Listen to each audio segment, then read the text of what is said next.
Salut à tous et bienvenue pour ce 182e numéro d'Hors-Jeu Capital, le podcast qui parle de l'actu du PSG, qui débriefe aussi ses matchs. Vous l'aurez bien compris, en ce moment il n'y a plus de matchs, tout le monde est en vacances, donc on va plutôt parler mercato. Je pense au minimum jusqu'à la reprise. Et pour parler de l'actualité récente du Paris Saint-Germain, avec moi j'ai toujours mes deux fidèles acolytes, Nicolas Puravo. Salut Nico, comment ça va? Salut Mousse, salut tout le monde, ça va bien, merci. T'as passé un bon week-end? Ouais, 4 jours à la mer, très sympa. Ouais, du coup t'as pas vu le Grand Prix alors hier, Nico? Non, j'ai pas vu le Grand Prix, je l'ai regardé ce matin en replay, c'est tout savoir. Ah, ça se regarde en replay aussi, ça, je sais pas. Mais tout se regarde en replay, Mousse. Je regarde même des fois des podcasts en replay, tellement j'ai besoin de... Bon.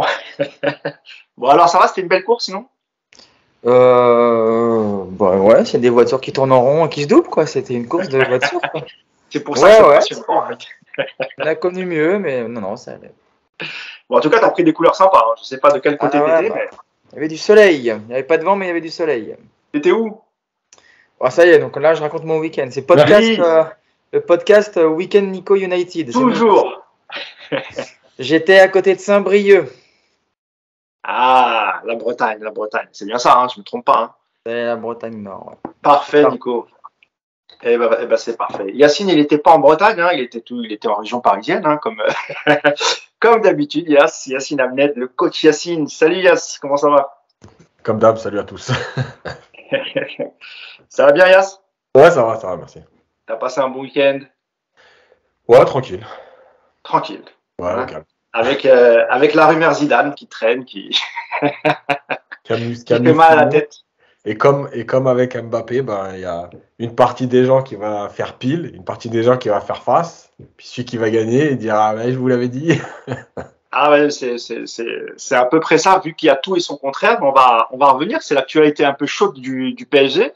Le Paris Saint-Germain qui a officialisé cette semaine, la semaine dernière, juste avant le week-end, hein, la venue de Luis Campos. Alors, le poste dans le communiqué n'est pas directeur sportif, mais conseiller sportif ou conseiller du football, appelez ça comme vous voulez. Donc normalement, les grandes manœuvres devraient commencer. Le seul problème, c'est que Mauricio Pochettino n'a toujours pas été licencié. A priori, il est au courant qu'il doit partir, mais je pense ça négocie pour le chèque de départ. On rappelle qu'il y a en jeu, un peu comme pour Laurent Blanc, hein, ça va jouer entre 15 et 20 millions d'euros, les indemnités de départ pour Mauricio Pochettino et son staff. Et maintenant, la question qui se pose, c'est quel futur coach pour le Paris Saint-Germain? On a l'impression aujourd'hui, messieurs, que la finale se joue entre Zinedine Zidane et Christophe Galtier. Il y a eu beaucoup d'informations contradictoires. Certains ont parlé d'une réunion à Doha la semaine dernière entre l'émir et le clan Zidane. Ça a été démenti par d'autres médias. On parle maintenant d'un rendez-vous en Espagne. Bref, on a l'impression que personne ne sait pas grand-chose sur ce dossier. Nous, on va essayer de revenir un peu sur la carrière de Zidane entraîneur pour voir si ça peut coller avec le Paris Saint-Germain. Première question pour toi, Yacine. Étant donné que tu regardes beaucoup de matchs et tu as dû regarder beaucoup le Real Madrid ces 4-5 dernières années quand Zinedine Zidane était en poste, il y a eu deux passages, hein, Yacine. Il faut rappeler qu'en 2013-2014, il est adjoint d'Ancelotti lors de la 10e Ligue des Champions remportée par le Real Madrid. Et quelques temps après, il prend la tête de l'équipe première. C'est quoi le style Zidane, Yacine? Et puis, on aura la même question à Nico si ça l'emballe. Mais le style Zidane, c'est quoi exactement, Yacine? On parle beaucoup de pragmatisme, d'un style proche de Didier Deschamps. Un entraîneur à la française, quoi, Yass. Pour être précis, il a aussi été un peu dans l'entourage de l'équipe quand il y a eu Mourinho. Alors, il n'était pas vraiment loin, il était un peu dans le staff. Après, ça se passait pas trop bien. Donc, bon, c'était un poste un peu spécial. Après, avec Ancelotti et entre Ancelotti. D'ailleurs, Yacine, je te coupe 2 secondes tout de suite. Ça doit être à cette époque qu'il insiste pour faire venir Varane, alors, Zidane. Ouais, c'est ça. Et après Ancelotti, il prend aussi la réserve de Madrid, donc les jeunes, pendant 1 an. À Castilla. C'est important parce que ça fait quand même partie de son parcours. Quand il arrive avec le Real la première fois en janvier 2016, il a quand même entraîné Alors, c'était des jeunes, mais il a quand même pris une équipe, en charge un groupe, etc. Et il a été 2 fois, donc, dans le staff professionnel, avec plus ou moins d'importance. Avec Ancelotti, il est plus important qu'avec Mourinho, ça c'est clair. Voilà, le style Zidane, c'est déjà... on va commencer par la préparation. Zidane, c'est quelqu'un qui a été beaucoup inspiré par ce qu'il a vécu en Italie. Rappelons qu'il a joué 5 ans à la Juve et que les grosses préparations physiques de la Juve, il les a vécues. Et pour lui, c'est une base de travail importante, à savoir une très grosse préparation athlétique. Alors, un peu différente de ce qui se fait en ce moment, parce qu'aujourd'hui, on est dans un football où la plupart des entraîneurs font ce qu'on appelle la préparation physique intégrée, c'est-à-dire que tout se fait avec ballon. Lui, il a encore certains ateliers, certains moments de la saison où il fait beaucoup de sans ballon à la méthode italienne, donc des tours de terrain, du fractionné, voilà. En tout cas, là-dessus, on a bien vu que le Real, en tout cas les années où il a été coach, c'est pas physiquement qu'ils ont flanché, donc de ce côté-là, en tout cas, c'est quelque chose qui fonctionne bien. Il a souvent été avec un préparateur physique italien, notamment Pintus, qui était là lors de son premier passage. Voilà. Au niveau du style de jeu, Zidane, c'est quelqu'un qui est effectivement, si les gens attendent une révolution du jeu, non, c'est ni Klopp ni Guardiola. C'est quelqu'un qui insiste beaucoup sur le collectif défensivement, avec des rôles assez précis, avec cette fameuse sentinelle que les coachs français aiment beaucoup, Casemiro. Par contre, alors peut-être pas le Deschamps d'aujourd'hui, mais le Deschamps d'avant, la similitude, la différence, c'est plutôt que Zidane a quand même souvent laissé beaucoup de liberté à ses attaquants. Il faut rappeler aussi le joueur que c'était, hein, c'était un numéro 10, créatif, voilà, qui était plus dans la créativité, l'improvisation que dans les circuits de passe bien réglés, etc. Donc il laissait cette liberté. D'ailleurs, j'en ai parlé aussi dans le papier que j'ai fait pour le site. Par exemple, à Marcelo, on voyait parfois Marcelo évoluer carrément presque comme un ailier droit. Voilà, parce que Marcelo, c'est un joueur qui dézonnait beaucoup, qui est un peu partout et nulle part. Et Zidane lui laissait cette liberté. Voilà. Donc, offensivement, il y a de la liberté, il y a de la créativité, il laisse beaucoup de possibilités à ses joueurs. Par contre, oui, il a cette approche franco-italienne de d'abord être solide, d'abord bien défendre. Voilà. Après, pour les systèmes de jeu, il est plutôt... Alors Yass, pour le système de jeu, on va revenir dessus juste après, comme ça permettra aussi à Nico de répondre à la question. Ce que toi, tu as vu du Real, Nico, ces dernières années, notamment sous l'ère Zidane, les 3 Ligues des Champions et l'année qui fait ensuite. Qu'est-ce que toi, tu as pensé du coach Zidane, alors sur le terrain et évidemment aussi le côté manager? C'est cool de passer après Yacine. Alors bon, c'est pour ça que je l'ai arrêté, parce que sinon il partait. Voilà. Bon, faut déjà savoir que Zidane, c'était un joueur créatif. Hein, il a joué 5 ans à la Juve. J'ai pris des notes. Non, mais par rapport. Non, en plus, toi, t'as connu l'homme, t'as connu le joueur, donc c'est intéressant aussi d'avoir ton point de vue. Je travaille un peu avec lui, mais c'est pas ce qui m'a donné une vision forcément plus pertinente. Hein, mais moi, ce que je retiens, surtout de ce que je voyais effectivement du Real signé Zidane, c'était effectivement cette équipe très rigoureuse malgré tout, avec une base bien établie, défensive.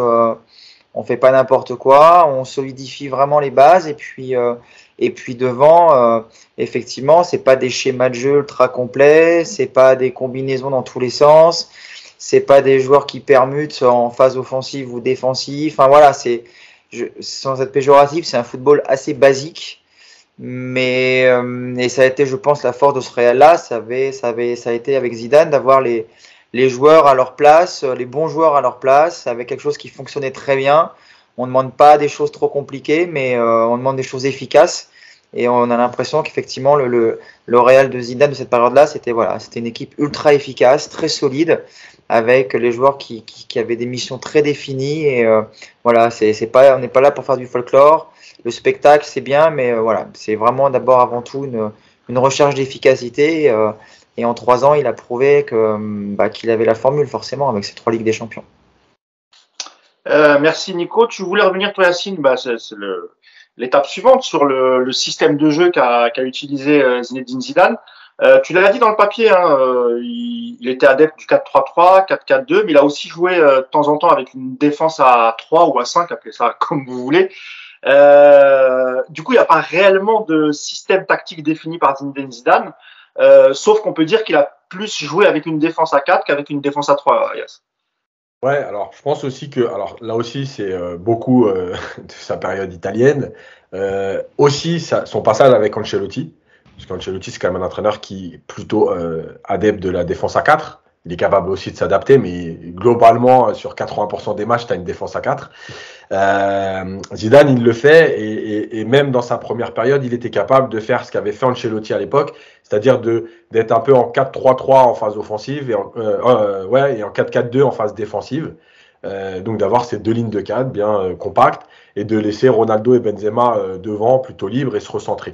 Voilà, il a joué à 3 parce que c'est un entraîneur qui s'adapte aussi à ce qu'il a, alors aux joueurs disponibles, parfois à l'adversaire, aux formes du joueur, parce que je rappelle par exemple que pour prendre le dernier moment où il joue à 3 avec Ramos, c'est parce que Ramos est blessé, il est absent, et quand il revient contre Chelsea, c'est son premier match, et il joue à 3, je pense pour 2 raisons. La première, c'est que pour contrer Chelsea, mais la deuxième, c'est le Chelsea de Tuchel, mais la deuxième, c'est surtout qu'en fait, il fallait protéger Ramos,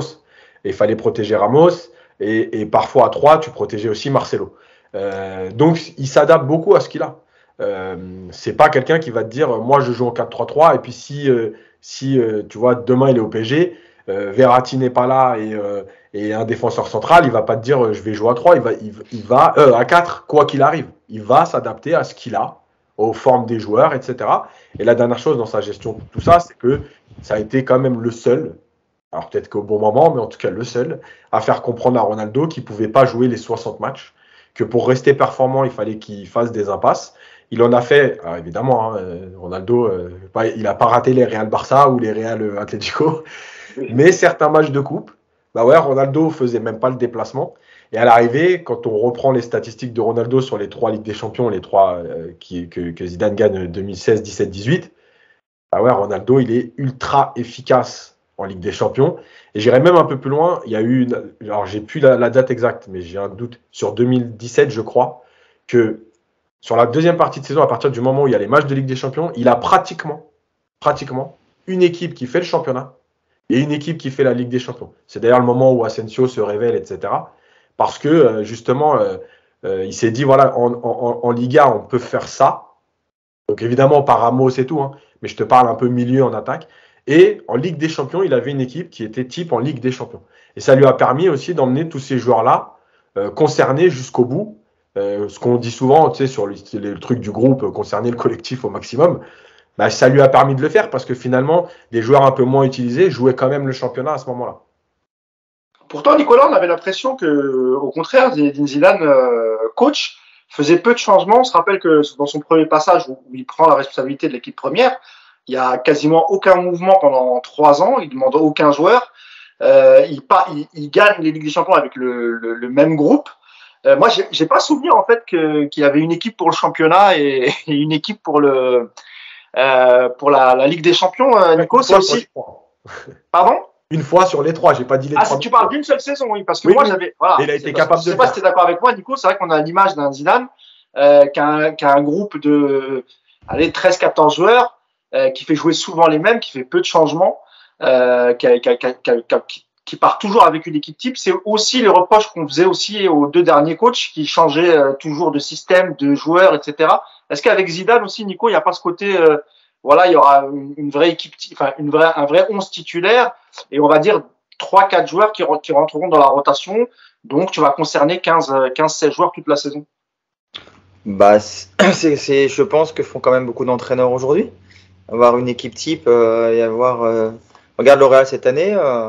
Moi, je parle du PSG, c'est pour ça, oui, mais au PSG, on a rarement vu une équipe type au PSG ces 2 voire 3 dernières années. Alors, le PSG a une équipe type, mais le problème du PSG, c'est qu'à chaque fois chaque semaine, il y a un mec qui se blesse.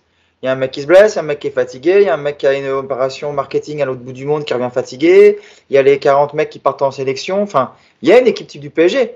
Demain, tu vas dans la rue interroger des supporters du PSG, tu leur demandes quelle est l'équipe type du PSG, ils vont tous te faire le 11 à peu près identique. Donc elle existe cette équipe. Par contre, il faut être capable de la mettre en place.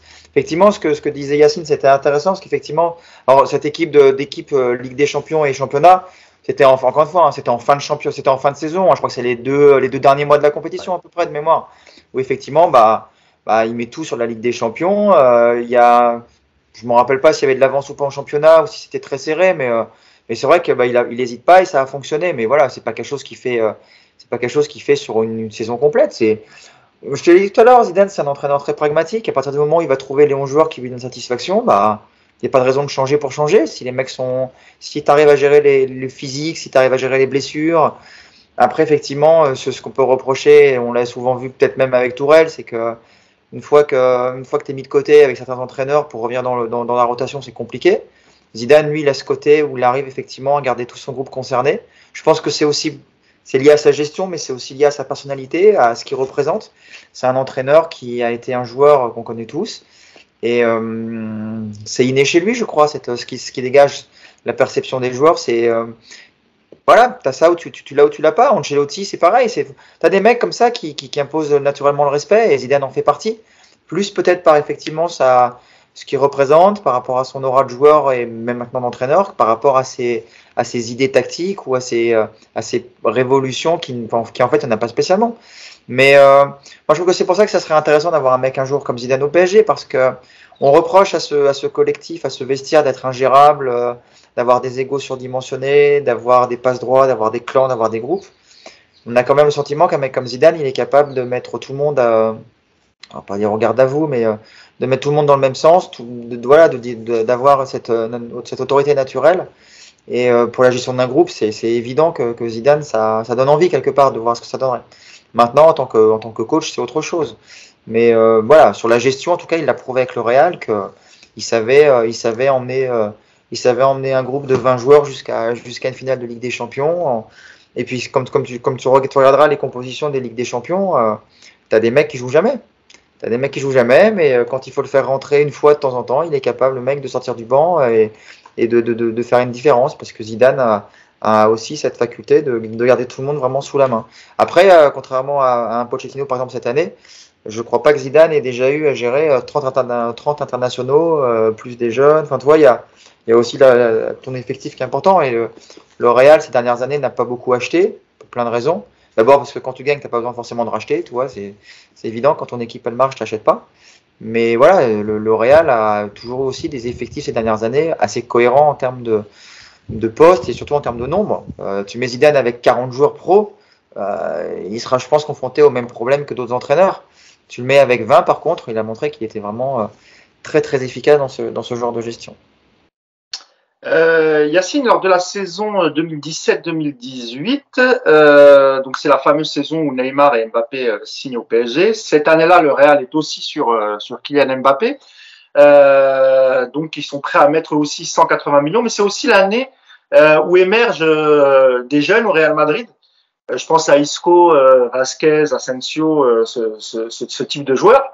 Donc du coup, le deal ne s'est pas fait parce que parce que je me rappelle qu'il y avait Ramos qui avait fait une déclaration en disant que à l'époque où Madrid se penchait sur Mbappé en 2017, en disant que nous aussi on a des jeunes, on n'a pas besoin de payer 180 millions pour un joueur comme Mbappé. Ça veut dire aussi, Yacine, que Zidane il a ce côté aussi où il peut lancer des jeunes, développer parce que là ce sont que des jeunes de la Castilla, je pense que c'est des jeunes qu'il a connus. Donc au niveau des jeunes, Zinedine Zidane c'est un bon gestionnaire pour les jeunes. Il sait faire rentrer les jeunes petit à petit, leur donner du temps de jeu, etc.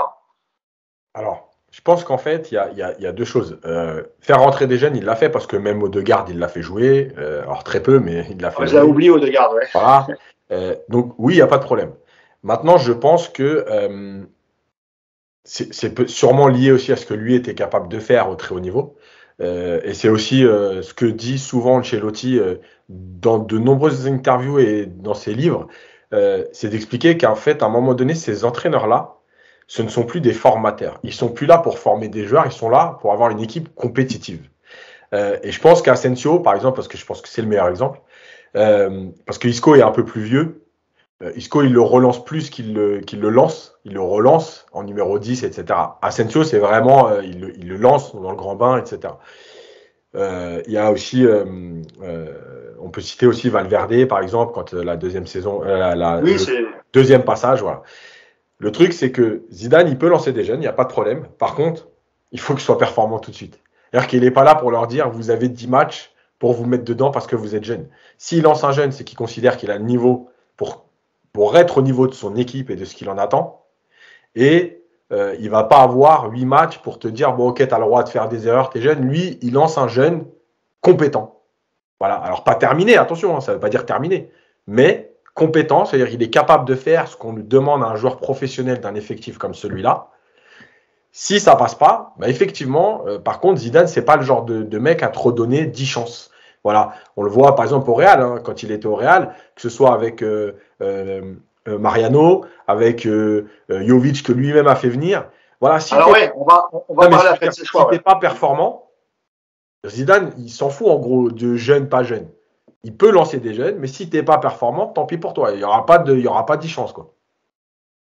Nicolas, sur la façon dont il a lancé quelques jeunes il y a quelques années, Yacine parlait peut-être un peu plus d'Asensio. Et d'ailleurs, Asensio faisait aussi partie des jeunes qui rentraient souvent en Ligue des Champions, qui était plutôt pas mal, hein, Nico. Même titulaire. Oui, c'est vrai.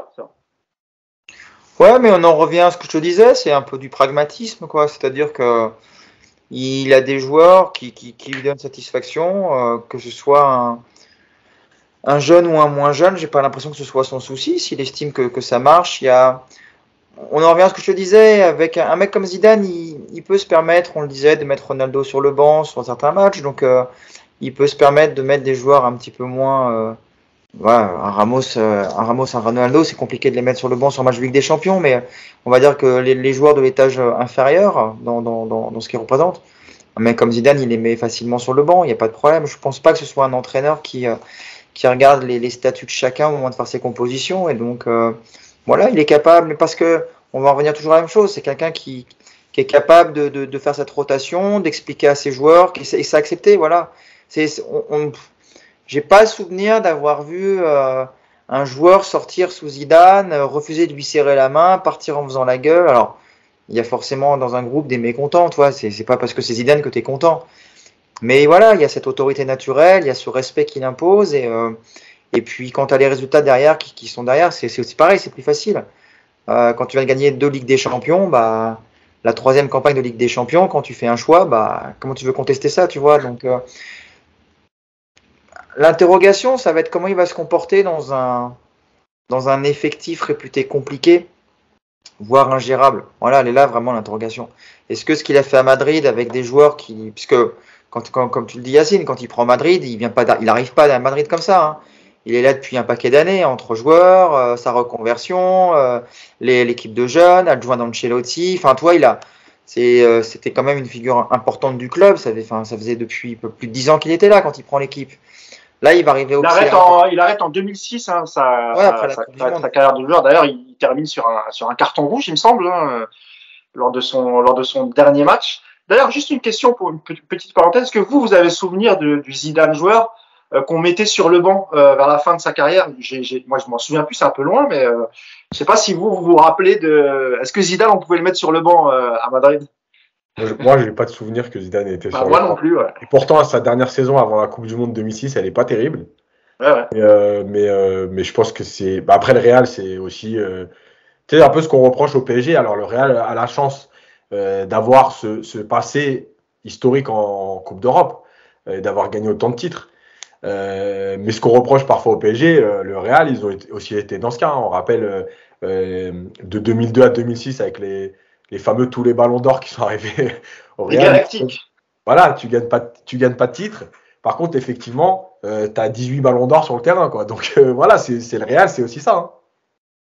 Hein. Justement, sur le côté manager de Zidane, on apprend, depuis quelque temps, il y a pas mal d'infos sur le choix de Luis Campos. Alors, on dit que Luis Campos, lui, veut ramener son propre coach. Donc, on parle beaucoup de Christophe Galtier. J'imagine que s'il veut le ramener, c'est aussi parce qu'il va pouvoir travailler. Ça va être un peu plus simple pour Campos pour proposer des joueurs.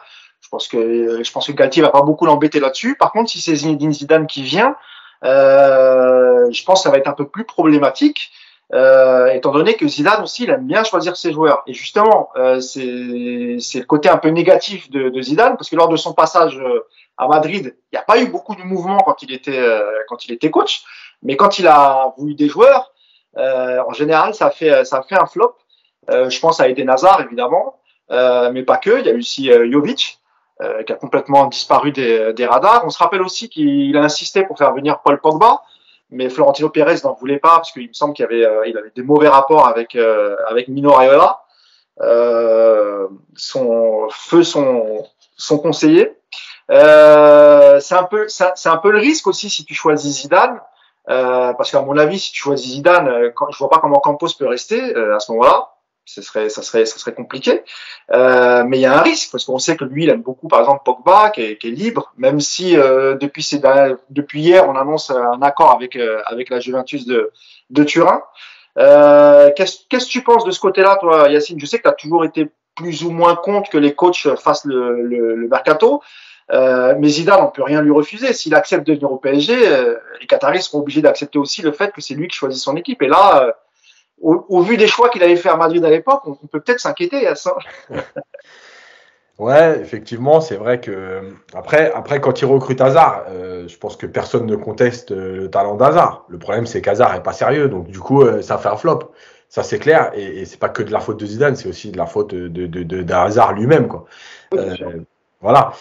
Maintenant, comme j'explique souvent, c'est pas que je suis contre le fait qu'un entraîneur fasse le mercato, parce que le premier fusible d'une équipe, c'est l'entraîneur. Et si tu te retrouves avec des joueurs choisis par le coach et qu'ils sautent au bout de 8 mois ou même 1 an et demi, bah, tu vas te retrouver avec des joueurs qui vont être sous contrat longue durée, qui vont peut-être pas correspondre au coach suivant. Moi, je suis plus pour dire qu'est-ce qu'on veut faire en fait. Qu'est-ce qu'on veut représenter comme jeu? Qu'est-ce qu'on veut représenter comme image? On choisit le coach en fonction de ça, à chaque fois. Donc, ta shortlist de coach, normalement, déjà, elle doit correspondre à un style de jeu, ou en tout cas un état d'esprit de jeu. Et derrière ça, tu te dis, bah oui, alors, il doit y avoir une entente entre le directeur sportif et le coach. Moi, je ne suis pas pour que le coach dise, moi, je veux lui. C'est plus de dire, voilà, on va se renforcer en défense centrale, on cherche une doublure à Hakimi, on cherche un milieu de terrain. Voilà les noms, je te donne 5 noms. Toi, si aujourd'hui, dans l'absolu, lequel tu veux en premier? Mais je ne vais pas te dire, donne-moi les noms que tu as envie de recruter. Voilà. Donc, c'est plus cette entente. Et effectivement, là, je pense que ça risque de coincer. Parce que au Real, tu l'as dit, hein, Zidane voulait Pogba et Pérez ne le voulait pas. Mais le Real a aussi été sur des joueurs que Zidane n'a pas validés. C'est aussi pour ça qu'il avait dit, je garde ce groupe-là. En gros, quitte à me ramener des joueurs, moi je préfère que vous me ramenez rien du tout. Je sais ce que me donne ce groupe-là. On va aller au bout avec. Voilà. Donc voilà, et là ça peut coincer. Ça peut coincer parce que je pense que le caractère de Campos, le caractère de Zidane, hein, parce que Zidane, encore une fois, il a une image bien lisse et tout. Ouais. Attention, c'est pas. Faut se méfier, il y a l'image publique et il y a ce qui se passe en vrai. Zidane, c'est pas non plus le mec à se dire ok, vas-y, bah. Je dis rien, je ferme ma bouche, j'accepte tout, c'est pas vrai. Donc voilà, ouais, ça peut poser problème, parce qu'en plus, je pense que le problème du PSG, c'est qu'il n'y a pas d'identité de jeu. Donc si Zidane veut des joueurs, ça ne correspondra pas forcément à ce que le PSG veut mettre en place sur les 5 prochaines années. Merci Yacine. Nico, qu'est-ce que tu en penses, toi, en sachant qu'au Real Madrid, c'est pas du tout le même système qu'au PSG, il n'y a pas de directeur sportif, donc Zinedine Zidane a eu l'habitude de travailler avec... en fait, il y a un directeur général, c'est lui qui s'occupe plus ou moins du côté administratif, de la négociation avec les agents, etc. Et au-dessus, il y a Florentino Pérez qui donne son accord qui arrive au moment où pour boucler les choses. Donc il y a un véritable aussi risque pour toi, Nico, d'interférence entre Zidane, s'il venait, Campos. De toute façon, j'imagine que si Zidane accepte de venir au PSG, il aura toutes les garanties qu'il souhaite. Donc, il n'y aura aucun risque. Parce que s'il vient, c'est qu'il a déjà obtenu tout ce qu'il veut. Et ensuite... Le risque, c'est que Campos, tu vois, le prenne mal et parte. C'est pour ça que je te disais ça. Un risque pour qui, du coup? Pour Campos. Moi, je vais te dire, un risque de te rendre ridicule à la face du monde, encore une fois, en annonçant un conseiller du football qui partirait un mois après parce qu'il se rend compte que c'est un bordel ce club et qu'il peut pas travailler sereinement. C'était dans ce côté-là, Nico. Je pense qu'effectivement au Qatar, ils doivent super être inquiets de se dire putain, si on fait Zidane et que Campos barre, merde, ça va être compliqué à gérer, quoi. Non, mais ils s'en foutent, hein. Je vois c'est pour l'image, c'est pas une question. Oui, mais l'image. Mousse, tu connais comment ça marche au club. L'image, tu signes Zidane, il y a que Zidane, voilà. Campos, qui connaît Campos aujourd'hui dans le monde? Personne. Donc, tu vois, c'est là où c'est embêtant. Mais non, mais Mousse. Non, parce que lui, il parle dans le monde. Toi, tu parles dans le monde du foot, mais lui, il parle dans le monde, en fait. Ah oui, pardon, Nico, d'accord. Okay. Je comprends. Mais oui, dans le monde, voilà. Aujourd'hui, tu signes Zidane au PSG, ça va faire le titre de. Je dirais que Zidane, ça éclipserait un éventuel départ de Campos. Tout le monde aura oublié. C'est même pas que ça va éclipser, c'est que Campos, personne n'en parlerait. Si tu signes Zidane et qu'une heure après, tu annonces que Campos se barre parce qu'il ne voulait pas bosser avec lui, mais ça va faire 3 lignes dans tous les journaux du monde. Tout le monde s'en fout de Campos. Oui, mais alors quid de la révolution, Nico? Si ça se passe comme ça, parce que moi, c'était la prochaine étape. Est-ce que vous n'avez pas l'impression, finalement, aujourd'hui, tout est tellement flou qu'on a l'impression que c'est une révolution en carton qui va avoir lieu? Et j'ai vraiment l'impression qu'en fait, au final, il n'y a pas grand-chose qui va changer, parce qu'on les avait dit, les Qataris allaient prendre du recul, qu'ils allaient nommer un homme fort comme Campos qui allait tout gérer. Aujourd'hui, on apprend qu'il va gérer uniquement l'équipe première. On te rajoute à ça un deuxième directeur sportif qui est Antero Henrique, qui avait quitté le club en 2019, qui va gérer les féminines, qui va gérer le centre de formation, etc. L'impression que c'est quand même, on est dans un grand flou. Le PSG n'a pas encore communiqué, Nico. Est-ce qu'on se dirige vraiment pas vers une révolution en carton à ce moment-là? C'est là où c'est un peu le paradoxe. Mais tous les gens qui réclament la révolution, t'en as les 3/4 de ceux-là, ils réclament aussi Zidane. Sauf que Zidane, tu sais que ce sera le choix de l'émir. Ce sera pas le choix du directeur sportif censé insuffler une nouvelle politique sportive. Donc tu vois, c'est tout le PSG dans cette situation qui se passe en ce moment. De toute façon, voilà, c'est ça, c'est Paris. C'est-à-dire qu'on annonce de grandes choses, on veut confier les clés à un mec comme Campos, mais le choix de l'entraîneur, finalement, c'est peut-être l'émir qui va avoir le dernier mot parce que Zidane. Donc c'est bizarre. Tu veux une révolution, en fait, c'est pas compliqué aujourd'hui, hein. Si vraiment vous voulez la révolution dans ce club, il faut que Galtier vienne comme entraîneur. Parce que ce sera lui le choix de Campos. Et au moins, il y aura une cohérence par rapport à ce choix-là. Mais quand ça va être annoncé la semaine prochaine ou dans 15 jours, tu vas entendre que les mêmes choses. Ça promet Zidane, ça prend Galtier, c'est nul, Galtier c'est pourri, on n'en voulait pas, c'est de la merde. Voilà, ça va être ça. Ça va être ça, mais c'est ce que je vous ai dit lors du dernier podcast.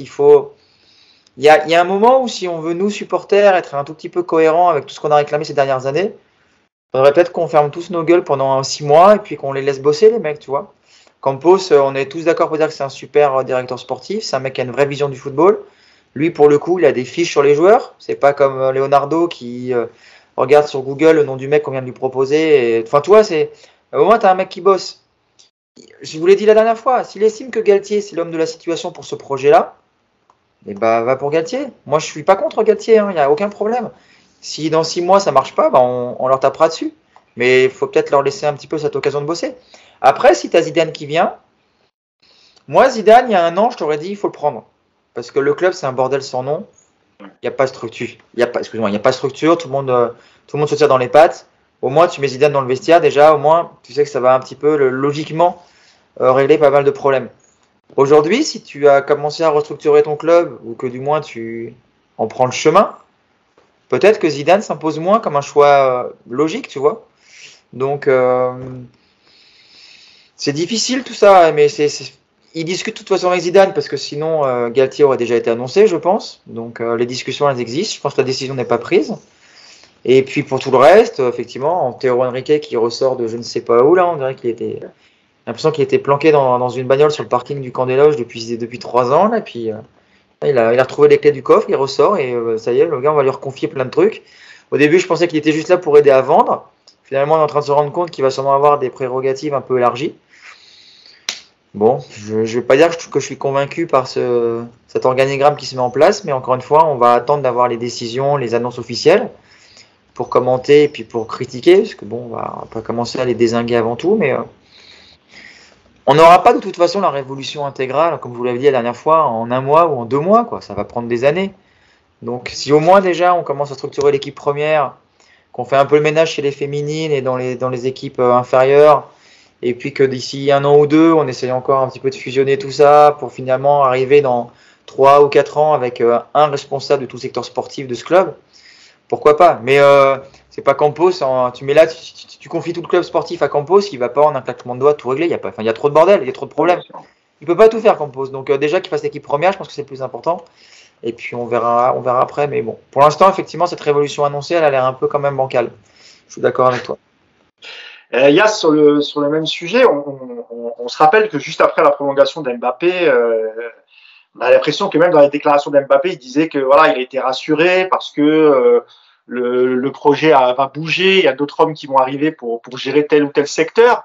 Et encore une fois, aujourd'hui, Yass, on a l'impression, encore une fois, que c'est beaucoup trop flou et que cette révolution, alors peut-être qu'elle aura lieu, comme le dit Nico, d'ici quelques mois, le temps que toutes les choses se mettent en place, mais on voit rien arriver. L'actuel coach est toujours en place parce qu'il n'a toujours pas été licencié. On a appris aussi que le directeur de la communication, Jean-Marcel Rive, était parti. On ne voit rien arriver au niveau de l'organigramme pour le remplacer, ce qui est un poste qui est très important, hein, la communication d'un club.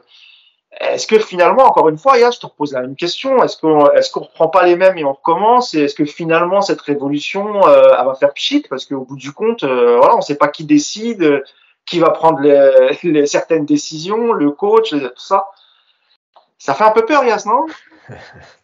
Je vais pas faire le pessimiste de service, mais ce que j'allais dire, je vais essayer d'être mesuré, mais malheureusement, en plus, on a eu cette discussion toi et moi il y a pas longtemps. Malheureusement, moi, je sens mal les choses. Je sens mal les choses parce que pour moi, le championnat, il est quand même terminé depuis plus de 3 semaines.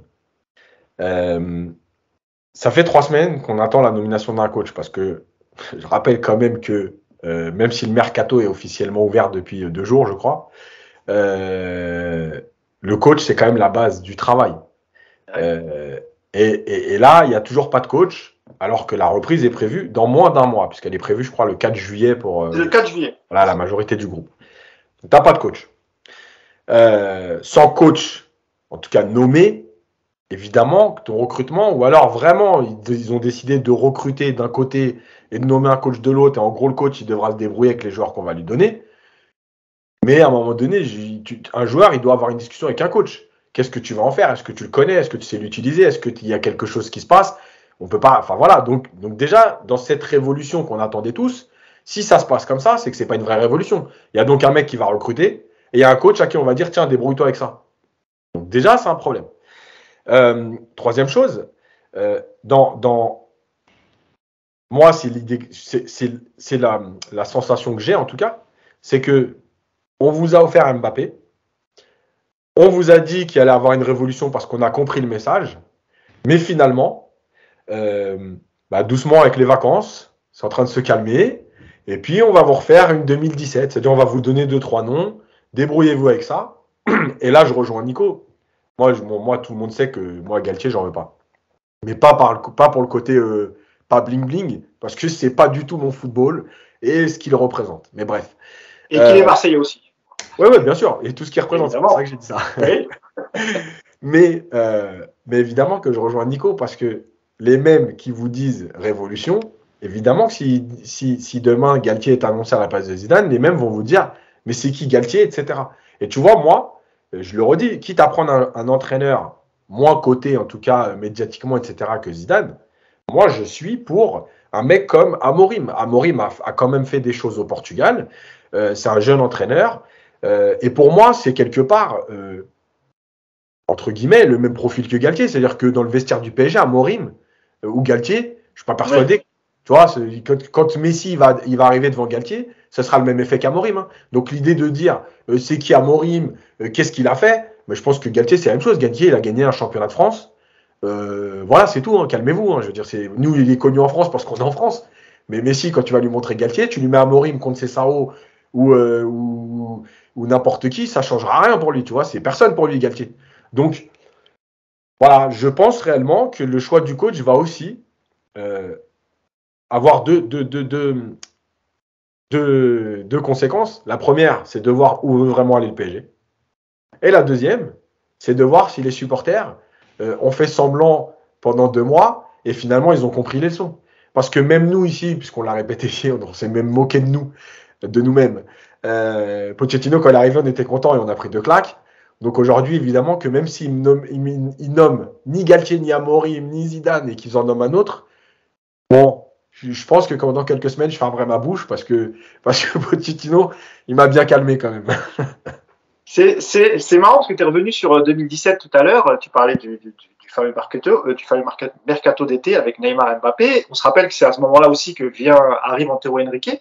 Et sachez qu'Antero Henrique, les Qataris ont fait les mêmes promesses qu'ils ont dû faire à Campos cet été, parce qu'il était censé lui aussi prendre la responsabilité de l'équipe première, et ça inclut aussi de choisir son coach. Première chose qu'il dit en arrivant, il faut virer Emery. On peut pas garder un mec qui a perdu 6-1 contre Barcelone. Et à ce moment-là, il propose différents coachs, quasiment tous portugais, des Conceição, tout ça de l'époque.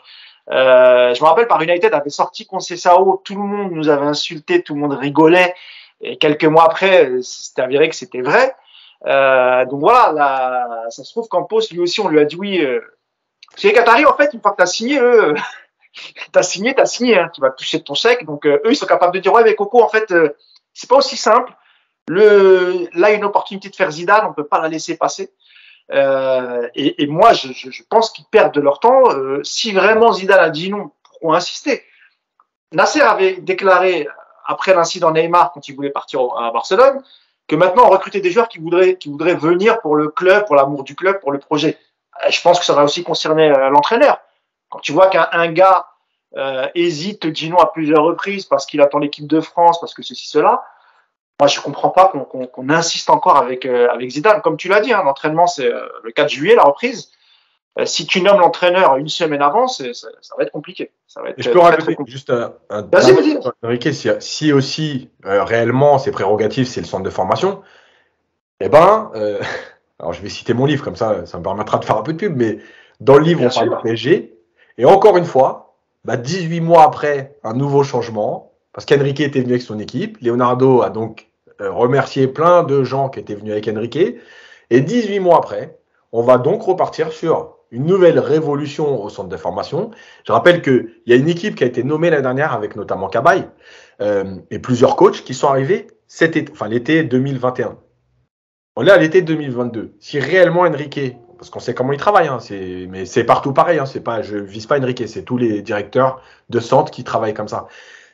Enrique arrive cet été, je peux vous dire qu'il va encore y avoir du changement au niveau du centre de formation. Elle est où la stabilité ? Il est où le message que tu envoies aux jeunes ? Un jeune qui est parti pour dire c'est notre formation aujourd'hui, notre style de jeu chez les jeunes, et qui se prend Enrique et qui change de coach, enfin toute la mentalité. Bref, voilà encore une fois par rapport à la révolution. Évidemment, il y a la révolution visible des pros, mais on le répète à chaque fois, ton club il ne peut pas exister qu'à travers les pros. Et s'il y a encore du changement de centre de formation, tu es encore reparti pour avoir des jeunes qui vont pas être prêts dans 2 ans parce que nouveau changement de vision, nouveau changement de méthode, voilà. Alors, c'est Antero avec le centre de formation, il pense plus à faire de l'argent qu'autre chose. Après, exactement. Tu veux dire peut-être un dernier mot, Nico, sur Zidane, ou on passe au sujet suivant? Non, je vais lui souhaiter bonnes vacances. Repose-toi bien, et puis équipe de France au mois de novembre, tout va bien pour lui. Donc non, je n'ai pas d'autres mots. Moi, je ne pense pas que Zidane sera l'entraîneur du PSG. Voilà, j'ai donné mon prono comme ça. Et alors, si jamais c'est bon, je vais lancer ma pièce. Et comme ça, si après, Nico, c'est vrai que c'est la tendance qui se dégage ces derniers temps. La tendance est plutôt pessimiste concernant le dossier Zidane. Même si on a quelques échos, effectivement, ça discute encore, mais a priori, on est encore loin de la signature. Wait and see, on verra bien ce qui se passe. Oui, vas-y. Tu donnes ton avis.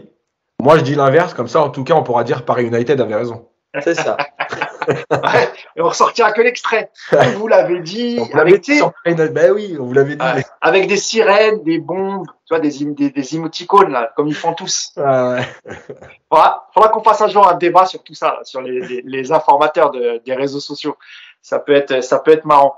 Deux petites choses sur lesquelles je voulais vous faire réagir avant de passer à Milan Skriniar. On va parler du défenseur.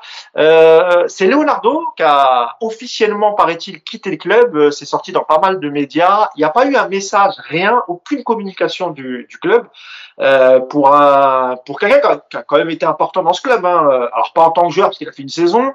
Je parle plutôt de son premier passage en 2011. Alors même s'il n'a pas fait tout correctement lors de son deuxième passage. C'est quand même curieux, messieurs, qu'il n'y ait même pas un message d'adieu, d'au revoir de la part du club. Alors, certains médias disent que c'est le choix de Leonardo qui voulait partir discrètement. Enfin, tout de même, quoi. T'es resté 2 ans, t'as participé. On se rappelle de Nasser l'été dernier, quand il y avait la présentation de Messi, qui avait encensé Leonardo, qu'il avait demandé de venir sur l'estrade pour faire la photo avec Messi, genre c'est grâce à toi, etc. Et aujourd'hui, messieurs, pas un mot. Départ par la petite porte. Qu'est-ce que vous en pensez? C'est quoi? C'est normal? C'est le PSG, Nico?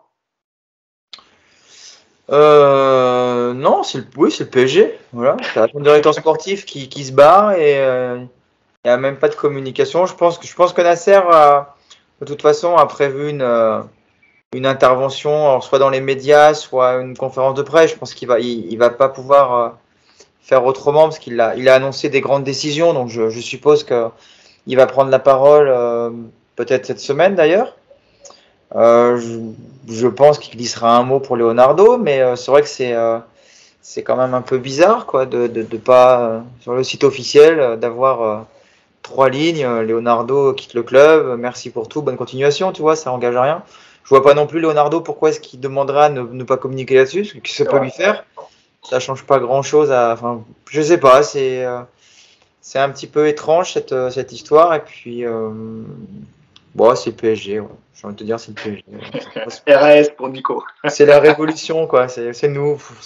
On va pas s'étonner de ça, franchement. On a vu tellement d'autres que c'est bon. Qu'est-ce que je te dise de plus? Yacine pareil, Yacine, t'es de l'avis de Nico. Ouais, moi. Il n'y a plus rien qui t'étonne. Ça, c'est clair. Ça, c'est clair qu'il n'y a plus rien qui m'étonne.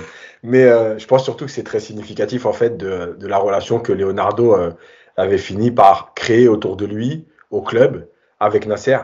Que Leonardo dise « je veux pas qu'on communique », pour moi, ça veut dire, en gros, c'est pas la peine de faire une conférence de presse ou quoi. Maintenant, il peut pas dire « n'écrivez même pas mon nom ». Ah oui, c'est ça. Ouais. Donc, je pense que si le PSG l'a pas fait, c'est que, en gros, déjà là, en ce moment, il n'y a pas le temps de s'occuper de toi, t'es plus rien. C'est la relation que Leonardo a créée. Mais je crois aussi que, tu vois, c'est aussi un peu une leçon, c'est que malgré tout, même si tu fais des choses bien, tout le monde rate des choses dans la vie. Enfin, personne réussit 100% de ce qu'il fait. Tu vois, malgré tout, il y a une attitude à avoir. Et finalement, Leonardo, il paye aussi cette attitude. Alors, il n'est pas le seul coupable, hein, parce que je pense qu'il n'y a jamais un seul coupable. Il n'est pas le seul coupable de la relation.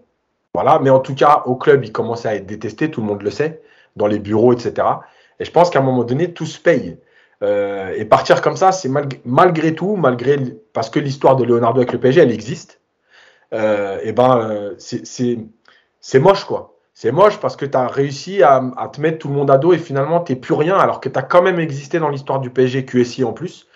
Voilà, donc, mais comme tu as dit, ou comme l'a dit Nico, oui, c'est le PSG, de toute façon, ça, c'est toujours. Moi, je me rappelle de Kylian Mbappé qui avait fait un petit tweet pour le départ d'Antero Henrique, qui l'avait remercié pour tout ce qu'il avait fait. Donc, et là, on voit aussi qu'il y a peu de joueurs qui s'expriment.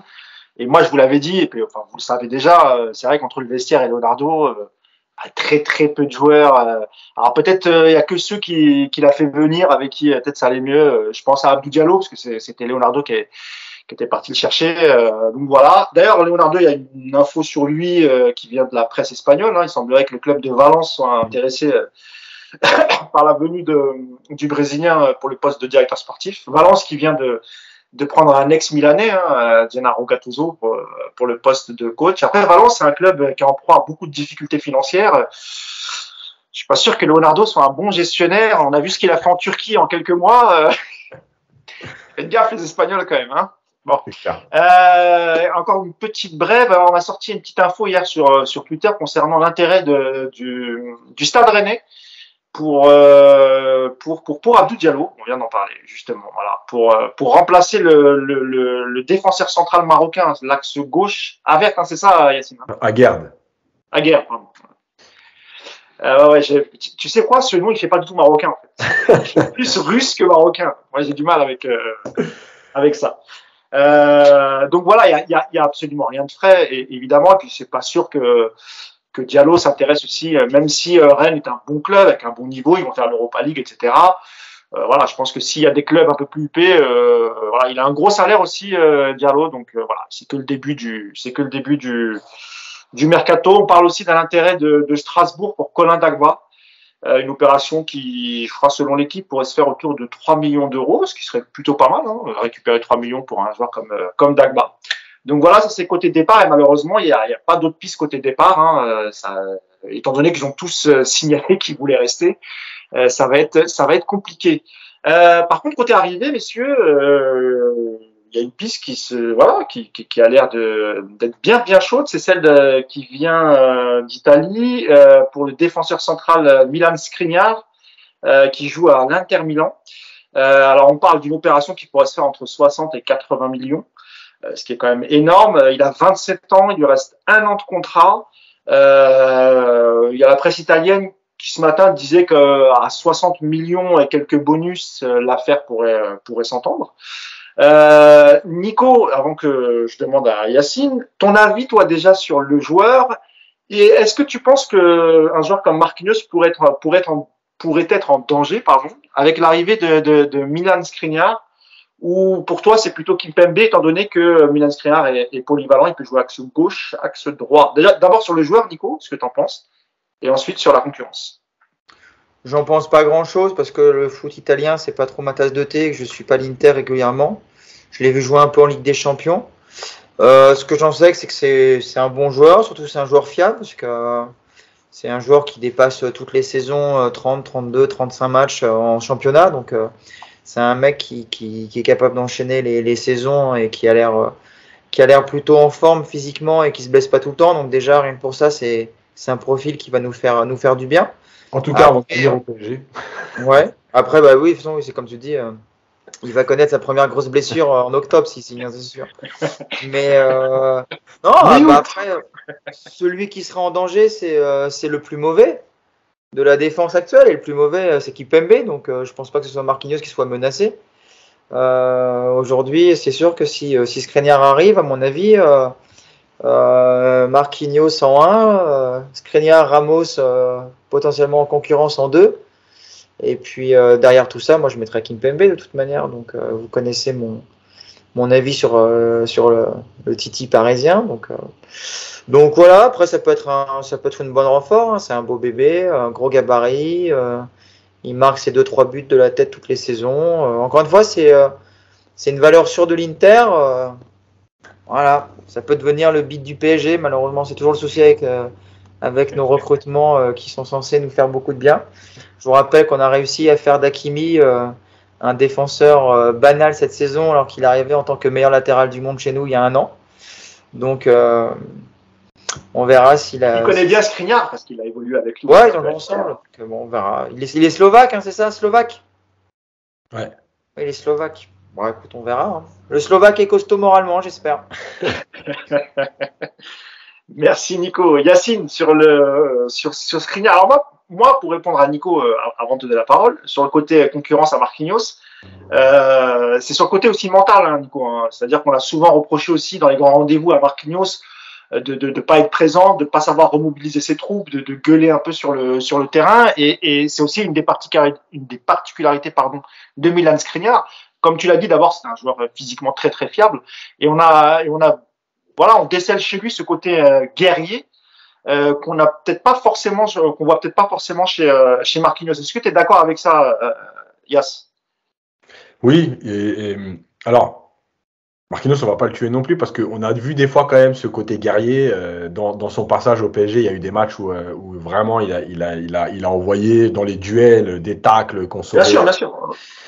Mais effectivement, on a l'impression plutôt que lui, il montre l'exemple, mais qu'il n'est pas suivi.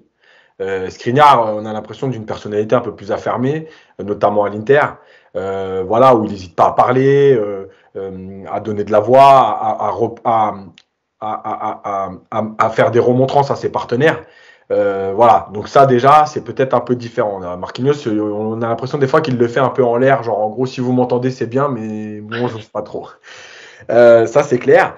Après, ce qui est sûr, c'est que moi, évidemment que je pense que c'est un concurrent à Kimpembe, mais moi, je pense que la fin de saison de Marquinhos, ouais, alors, c'est dur, hein, parce que c'est un joueur qui est plutôt fiable un des joueurs les plus fiables depuis une dizaine d'années au Mais PSG. justement, Yacine, tu sais, est-ce que il y a pas le côté aussi, on regarde avec les yeux de l'amour parce qu'on Ouais. l'aime bien, parce que c'est un gars sérieux, qui a une hygiène de vie irréprochable, qui a une vie de famille rangée. T'as l'impression que c'est sincère quand il embrasse les questions du PSG. Personne peut dire que c'est de l'hypocrisie. Mais est-ce qu'on le regarde trop avec ces yeux-là pour se dire, tu vois, ça fait 8 ans qu'il est là, ou 9 ans maintenant, tu vois. Tu sais, parfois ça me rappelle aussi un peu Varane à Madrid, tu vois. Je sais pas si tu vois ce que je veux dire. Ouais. Et je pense que effectivement, je pense que ça peut devenir un concurrent à Marquinhos. En tout cas, alors peut-être pas Skriniar directement, mais finalement, quand tu te retrouves avec Kimpembe, Skriniar, Marquinhos et Ramos, si Ramos est enfin disponible régulièrement, mais je pense que sur la durée, oui, Marquinhos peut être en danger. Parce que il y a son match contre le Real, effectivement, qui est catastrophique, mais il y a 2 mois derrière, pratiquement, où il est vraiment pas bon. Est-ce que c'est la lassitude? Est-ce que c'est alors il n'y a pas de problème, hein, ça arrive à tout le monde. Hein, c'est Parce pas qu'en plus, Yacine, il négocie pour encore une prolongation. voilà. C'est la vie du foot. Voilà. Oui, on est attaché à des joueurs parce que ils écrivent l'histoire de ton club, parce que ça fait longtemps qu'ils sont là. Mais parfois, le foot a besoin de cette remise en question. Alors, ça peut être une remise en question sur un départ, aller voir ailleurs, et parce que tu as besoin de rebondir, te régénérer et voir autre chose. Parce que c'est pareil, hein, Thiago Silva, moi, je veux bien que tout le monde nous réécrive l'histoire. Regardez à Chelsea et tout. Sauf que pendant 10 ans au PSG, on a vu.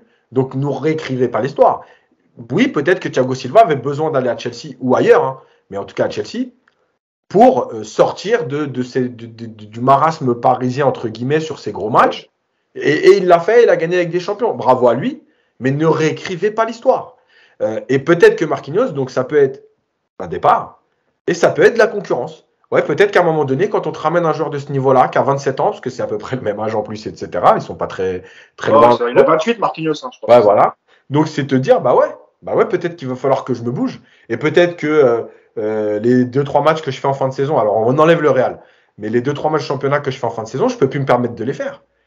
Voilà, et c'est aussi ça la concurrence du football de haut niveau. Moi, je répète ce que j'ai dit dans plein d'émissions, mais me faites pas croire que quelqu'un aurait misé sur le Real, vainqueur de la Ligue des Champions, avec une défense Nacho Militao. Voilà, Nacho Militao, si je vous les propose aujourd'hui, mais personne n'en veut.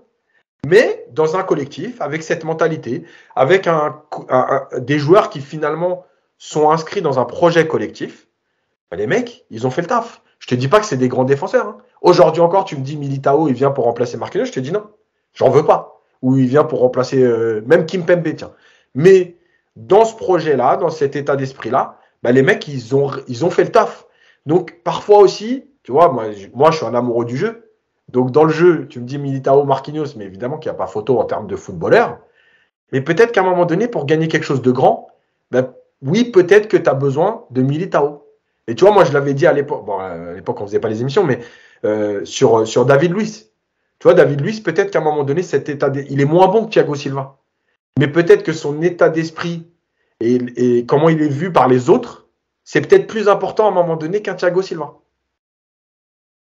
C'est vrai que Nico, parfois, il faut aussi que le PSG apprenne à se séparer de ses joueurs, surtout ceux qui sont là depuis qui approchent quasiment la décennie, comme Marquinhos, Verratti. Est-ce qu'il serait pas temps aussi, voilà, Nico, de voilà, de faire partir les joueurs qui ont été présents lors de toutes les dernières humiliations que le PSG a subies. Je dis pas que c'est de leur faute, hein, Nico, évidemment, hein, mais est-ce que il faut aussi changer cette mentalité où les joueurs sont restés des 6, 7, 8 ans au PSG, installés dans un certain confort, un confort, voilà, que ce soit salarial, confort de vie, etc.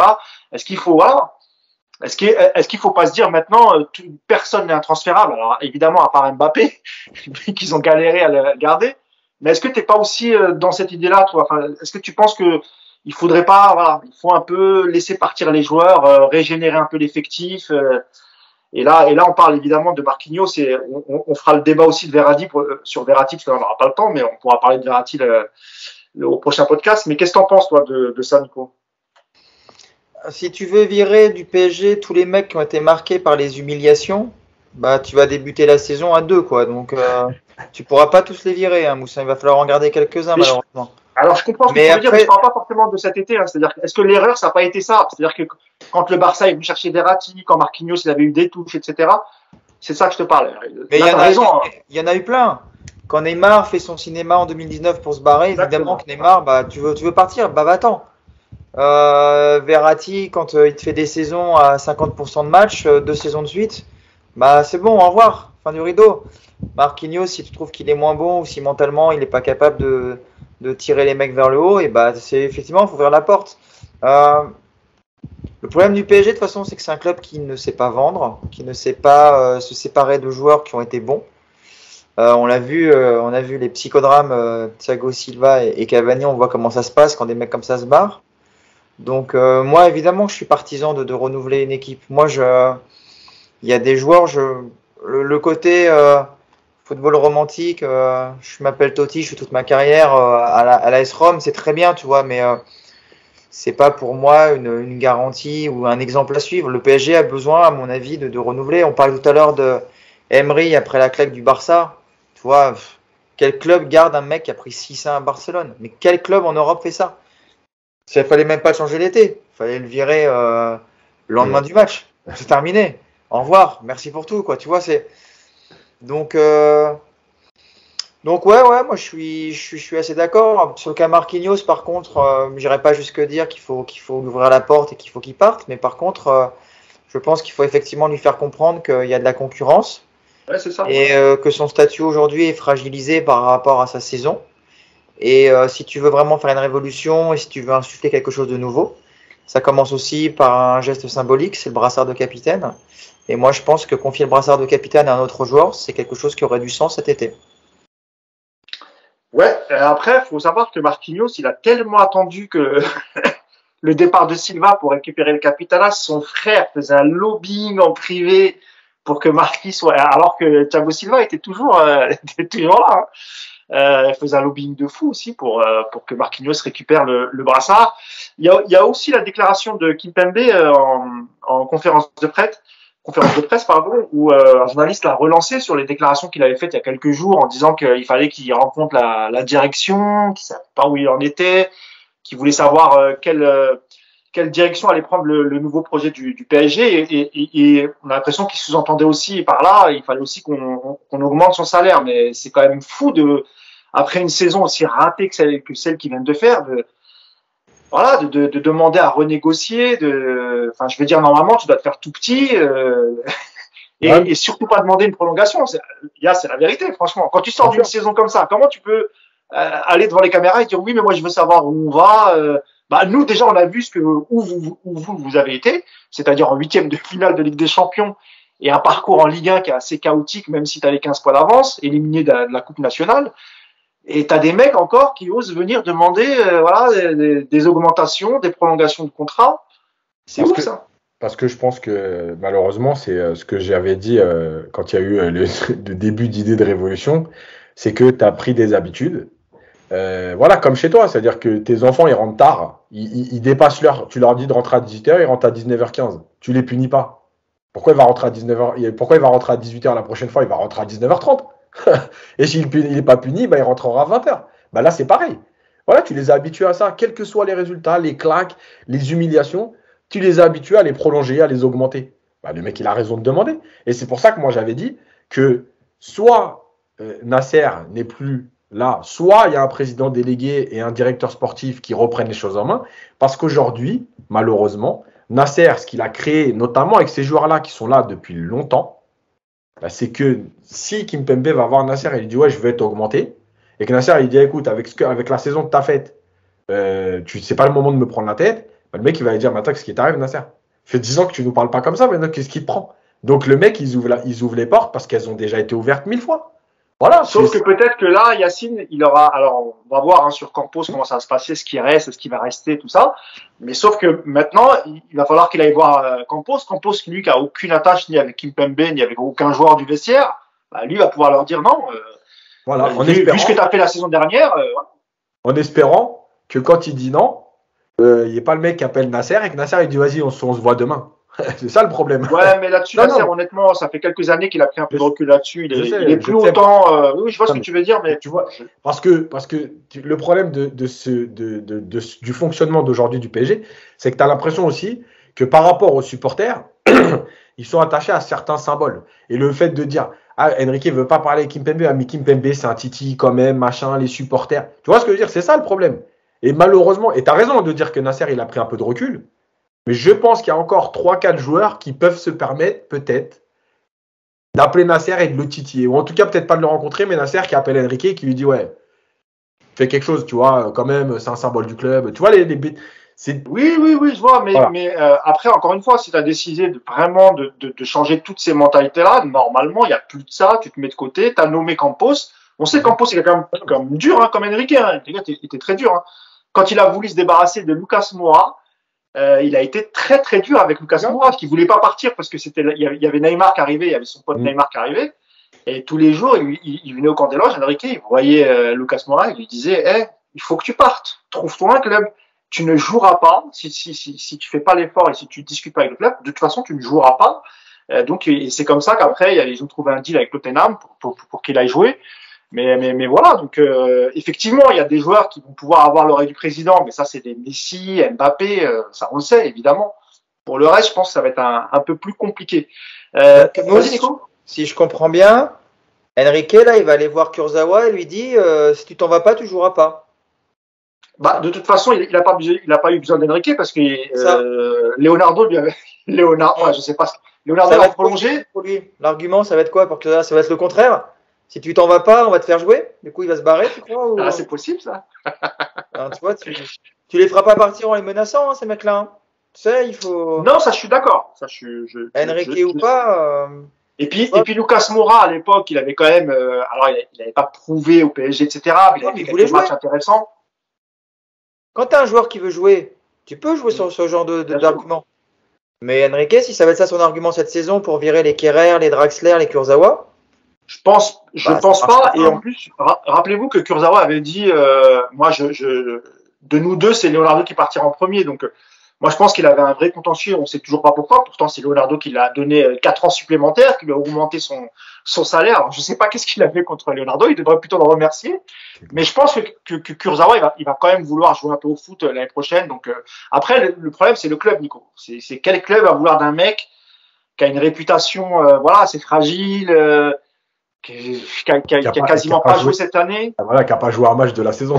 C'est ça. Oui, c'est ça. C'est compliqué de relancer. Et puis qui a un salaire aussi énorme. Donc, il n'y a pas des seniors à Cachan? Ouais, mais j'en veux pas. C'est clair que Je voulais préciser un truc, parce qu'on a parlé du départ de Marquinhos. Bon, vite fait, Verratti, dont on reparlera la prochaine fois. Mais juste que les gens n'interprètent pas ce qu'on a dit. On n'a pas dit qu'on voulait que Marquinhos parte, qu'il était éclaté. Non, que les choses soient. Non, mais tu connais parce qu'ils interprètent vite. C'est juste de dire. Je suis d'accord avec toi sur le fait peut-être d'avoir dû renouveler avant. Ça, il fallait le faire. Maintenant, évidemment, que s'il y a des joueurs qui doivent partir, il y a un paquet de joueurs avant Verratti et Marquinhos. Mais comme là, on parlait de Milan Skriniar et qui sont le même poste, nous, vous pouvez regarder notre podcast, on a toujours défendu Marquinhos, c'est pas qu'on l'a défendu, c'est qu'on a été juste. Quand il a été bon. Et même d'ailleurs, on se dit souvent, c'est bizarre qu'on le voit pas dans le top 5 mondial des défenseurs centraux. Après, voilà, il y a des hauts, il y a des bas dans une carrière. Marquinhos, cette année, c'était pas terrible. Ça fait maintenant, ça fait 9 ans qu'il est au club. Il arrive en 2013, il me semble, ou 2014, je sais plus. Voilà, la question qu'on se pose, c'est qu'il a vécu des super années à Paris. Est-ce qu'aujourd'hui, si un club vient, Est-ce qu'on le retient ou pas? Moi, je dis non, il faut pas le retenir. Il a fait il a fait une très bonne carrière au PSG. Il a vécu beaucoup de moments, des bons moments, des moins bons. La question, c'est de savoir, c'est aujourd'hui, si un club vient, est-ce qu'on le retient comme on l'a fait toutes ces années, ou est-ce qu'on le laisse partir? Et est-ce qu'on renouvelle l'effectif? La question, elle est juste là. Et c'est pareil pour Kimpembe. Et on parlera du milieu de terrain la semaine prochaine. Il faudra aussi se poser la question sur Verratti. Et pourtant, Dieu sait qu'on adore Verratti, on l'a toujours encensé. Mais est-ce qu'il a eu du poids en Ligue des Champions? Est-ce qu'il a tiré l'équipe vers le haut? Voilà, pas toujours en tout cas. Donc la question est légitime. Je pense qu'on a fait le tour de l'actualité du PSG, je pense. Nico, si tu veux peut-être le mot de la fin, c'est quelque chose à ajouter ou voilà, ou juste bonne journée, salut. Non, c'était une émission intéressante, je trouve. J'aime bien écouter Yacine. Par contre, j'aimerais parler avant lui la prochaine fois. Mais non, non, c'est une période un petit peu étrange quoi quand tu suis le PSG, parce que c'est vrai on a le sentiment que la saison est terminée, mais la nouvelle n'a pas vraiment débuté, que tu as déjà des clubs qui commencent à travailler. Là, j'ai vu que City avait annoncé officiellement la signature de les 5 saisons d'Haaland. Enfin, tu vois là, il y a Liverpool. Liverpool qui prend Darwin Nunez. Darwin Nunez qu'on a annoncé peut-être au PSG, tu vois, voilà, il est pas fou là, le bonhomme, il a regardé les matchs de Ligue 1 lui, hein. Donc donc voilà, là, le PSG est en train de prendre un peu de retard. Et honnêtement, la seule explication plausible à ce retard, c'est que Zidane s'est pas complètement enterré, quoi. Voilà, c'est pour les gens je sais qu'il y en a qui nous regardent et qui rêvent de voir Zidane au PSG. Donc je pense qu'ils peuvent encore y croire légitimement, parce que ça doit encore discuter. Mais ce serait bien quand même que d'ici la fin de la semaine, le cas de l'entraîneur soit réglé et puis que ça commence à travailler, parce que c'est une saison en plus qui va être un peu bizarre, avec des dates de Ligue des Champions rapprochées, avec cette Coupe du Monde en novembre. Ça va être bizarroïde. C'est pas une saison où tu peux te permettre de commencer avec du retard, parce que ça peut très très vite être sanctionné. Donc voilà, on est le 13 juin. Ça serait quand même pas mal qu'on ait un entraîneur avant le 20, je crois. Avant de clôturer, il y a une dernière rumeur qui circule, c'est celle de Robert Lewandowski, qui lui va absolument aller à Barcelone, mais il semblerait que Barcelone n'ait pas les finances d'abord pour payer le transfert et aussi pour le salaire. Et quand on connaît l'agent de Lewandowski, qui a quelques acquaintances avec le PSG, c'est normal que la rumeur revienne. Après, il me semble que le joueur, ça ne l'intéresse pas du tout d'évoluer en Ligue 1. Maintenant, si Barcelone n'a pas les moyens et qu'il va absolument quitter le Bayern, je sais pas ce que vous en pensez, mais là, il faudrait un départ de Neymar quand même. Enfin, Neymar ou Messi, mais je pense que ce sera plus Neymar. Mais Lewandowski, juste avant de terminer le podcast, Nayas, écoute, ça t'aura le mot de la fin, Nico. Lewandowski, Messi, Neymar, Mbappé, Sarabia, Verratti, je sais pas qui va défendre dans cette équipe, mais ça peut être exceptionnel. J'ai dit pour qu'ils viennent, il faudrait. Non, mais je rigole. Non, je sais, je rigole. Écoute, moi, je sais, c'est encore une fois pareil, c'est-à-dire que si c'est prendre un nom pour l'ajouter au collectif et après dire au coach, démerde-toi, il doit jouer, c'est Lewandowski. Donc t'as Messi, t'as Neymar, t'as Mbappé, t'as Lewandowski déjà, quoi qu'il arrive.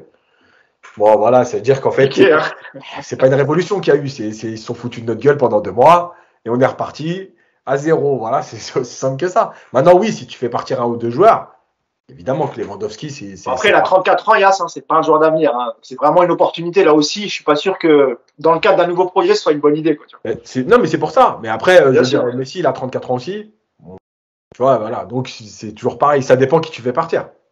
Mais, c'est ça. Allez, t'as vraiment le mot de la fin, Nico. Et après, on arrête. Sur Lewandowski ? Ouais. Ah, moi, je dis oui, moi. C'est vrai ? Moi, je dis oui, sans hésiter. Mais tu sais, moi, je suis. Moi, la révolution, je m'en fous un peu. Hein. Moi, empiler les noms. Allez, hein. Moi, Lewandowski, ça me fera rêver. Hein. Mais après, tu feras pas jouer les 4 ensemble, ça c'est sûr. Faudra en virer un, quoi. Donc, c'est bien ça que je pense. On peut se faire un été avec Lewandowski, Pogba, Dembélé. Ça peut cet été-là. Hein. Donc, alors, pour Pogba, les gars, normalement, enfin, des médias sérieux italiens annoncent que c'est quasiment fait. Quand d'autres gens sur Twitter nous disent que non, il va venir au PSG, a priori, c'est direction la Juve. Moi, j'ai pas d'infos sur Pogba. Donc, s'il va à la Juve, déjà, ça fait 1 en moins. Et après, on verra pour l'affaire Dembélé. Donc, toi, tu dis la Juve? Non, moi, j'ai pas d'infos parce que sinon, je lis des médias comme la Gazzetta. C'est juste pour savoir, parce que moi, comme ça, je dis le contraire. Et encore une fois, on peut faire un mercato 100% réussi. Attention, on n'est pas là pour être 100%. Pour être sérieux, moi, j'ai pas d'infos sur Pogba. Et évidemment que ça a discuté à l'époque de Leonardo, ça a discuté parce qu'il allait être libre et on connaît l'amitié que lie Mino Raiola à Leonardo. Mais aujourd'hui, honnêtement, non. Mais les médias italiens ont l'air sûrs d'eux encore ce matin. Ils annonçaient que l'accord était total, etc. Donc, tu sais, si tu annonces Zidane à la fin de la semaine, admettons, je sais pas, admettons, ça peut quand même créer un gros bordel dans le mercato européen. Parce qu'un mec Pogba qui est en train de discuter avec la Juve, le PSG a été aussi en discussion. Tu présentes un Zidane sur le banc du PSG, franchement, il y a un paquet de joueurs qui vont commencer à se dire, tiens, c'est peut-être là où il faut être cette année quand même. Donc, j'ai quand même le sentiment que l'annonce du PSG va mettre un bon petit coup de boost à plusieurs noms. Et toi, on parlait de Lewandowski. Lewandowski venir en Ligue 1 pour jouer sous les ordres de Galtier, effectivement, c'est difficile de lui vendre le projet. Maintenant, tu lui vends le même projet avec Zidane, je suis pas sûr que ce soit quelque chose qui le repousse. Hein, donc, c'est peut-être aussi ce que se disent nos amis qataris. Hein. On met Zidane et puis derrière, on est les rois du monde. On est les rois du monde, on fait venir tout le monde. C'est ce qu'avait dit en substance RMC, qui avait sorti l'info en disant que Pogba attendait une éventuelle officialisation de Zidane pour accepter l'offre du PSG. D'un autre côté, on nous dit qu'avec la Juve, c'est quasiment fait, que la réponse, elle sera dans son documentaire sur Prime Video Pogmentari. C'est le 17 juin. On attend. Tout ça, ouais, tout ça, c'est très flou. C'est très. À moins que toi, le gars, il enregistre le 16, tu vois, il apprend que Zidane arrive, tu vois, il modifie la fin du documentaire, il enregistre un truc, oui, je vais aller au PSG, etc. Ou bien il a quasiment fait 2 versions. Ce que j'allais dire, il a fait les deux. Ah oui. Lui aussi, même pour lui-même, il a fait les deux, lui. Alors carrément, c'est encore plus fort. Ah là, ce mercato, il va être dingue. Bah merci. Je pense qu'on a fait le tour de l'actu PSG. Si jamais l'entraîneur venait à être nommé cette semaine, évidemment, on fera une spéciale pour parler du nouvel entraîneur. Si c'est pas le cas, bah on se retrouve lundi prochain pour un podcast toujours sur notre top de cœur, le Paris Saint-Germain. Merci à Nico, merci à toi Nico. Je t'en prie. Bonne semaine. Merci Yas. Allez faire une petite sieste là quand même. Là. Je suis fatigué là. Ah eh ben bonne sieste, repose-toi bien Nico. On se revoit bientôt. Salut Yas et on se retrouve la semaine prochaine. Ciao. Ciao.